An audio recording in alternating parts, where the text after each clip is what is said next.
Joining us now, Democratic Congressman Dan Kildee, who represents the state of Michigan. All right, buddy, Congressman, what do you think of how things are going? Are you high on the vibes? Yeah, I mean, of course, the vibe is really good. That's for sure. But the policies actually matter. And I heard the conversation you were having, should we dive in on policy? Yes, we should. But as Mike Memoli was saying, the policies are a reflection of our values. So I think we're in a good position. This election is far from over.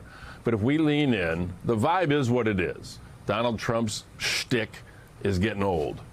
But people seem energized by Kamala Harris, but it's the policies. It's the fact that, for example, she's willing to take on big corporations who are gouging Americans who are going to the grocery store, having trouble making ends meet. We have policies that work. We're bringing down the cost of health care. What Trump represents is a throwback to the 1950s and tax policy that is going to reward people at the top. How does a federal ban on gouging at the grocery store work? How do you write that? Does it pass Congress? Well, I hope it does. If we have a Democratic Congress, which I think we have a good shot of getting, these sorts of policies can move forward. I mean, recall it wasn't that long ago that we saw an effort to go after price gouging at the gas pump, when during the pandemic, the oil companies were jacking up prices because they felt like they could get away with it. One of the ways we go after gouging is go after the root causes, and what I expect to hear from Vice President Harris are some of those specifics, like, for example, the mergers and acquisitions that are eliminating competition in the marketplace is one of the things that's driving up prices. We need to take that on.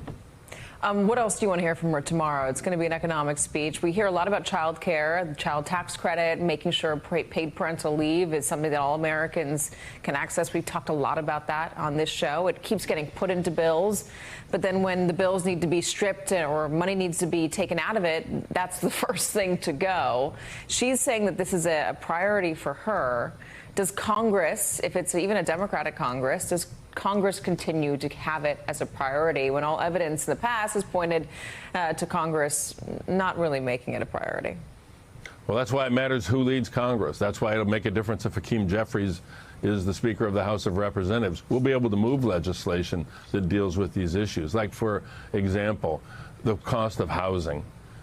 This is an issue that I think the Vice President can lean into. It's sort of the next big thing on the agenda from my perspective. When we invest in affordable housing, we invest in family wealth, in equity that has an economic value way downstream.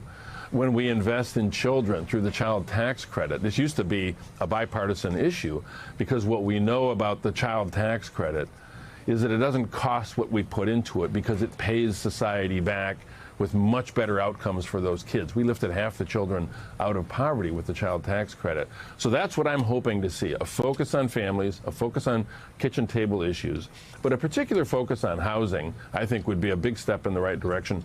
It helps people across the economic spectrum. I know J.D. Vance didn't vote for the child tax credit, skip that vote, but he is going out publicly saying that he is for it. So maybe there's some common ground among Democrats and Republicans going forward. There may be common ground with rhetoric, but with J.D. Vance and Donald Trump, they both say a lot of things. But when they have a chance to actually do something about it, they've got their hands in their pockets and they're looking at their shoes. He didn't show up for the vote. They've never delivered. They've never really delivered.